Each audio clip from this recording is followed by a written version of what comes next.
रिसोड शहरातील वाशिम नाका येथील हॉटेल व हेअर सलूनला आग लागून दोन्ही दुकाने जळून खाक झाल्याची घटना दिनांक 27 जानेवारी रोजी रात्री 10:30 वाजताच्या दरम्यान घडली.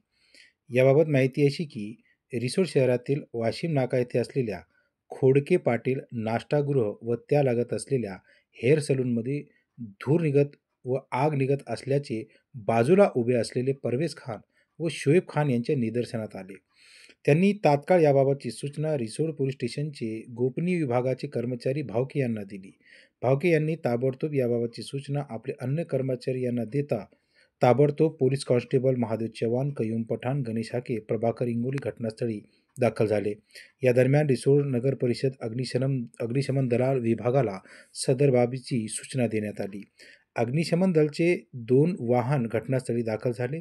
मात्र तत्पूर्वी याबाबतची सूचना महावितरणला मिळाली असता महावितरणचे कर्मचारी अतुल थेर, शेख अनवर, सईद खान यांनी तात्काळ वाशिम नाका परिसरातील विद्युत पुरवठा बंद केला.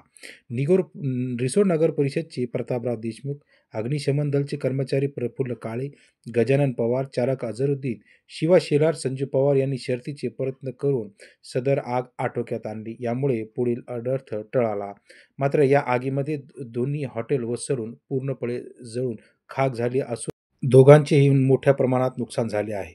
आग कशामुळे लागली हे मात्र अद्याप कळू शकले नाही. आगीची वार्ता रिसोड शहरात पसरताच या ठिकाणी नागरिकांची मोठी गर्दी जमली होती. वतन न्यूजसाठी शेख अन्सारुद्दीन, रिसोड, जिल्हा वाशिम.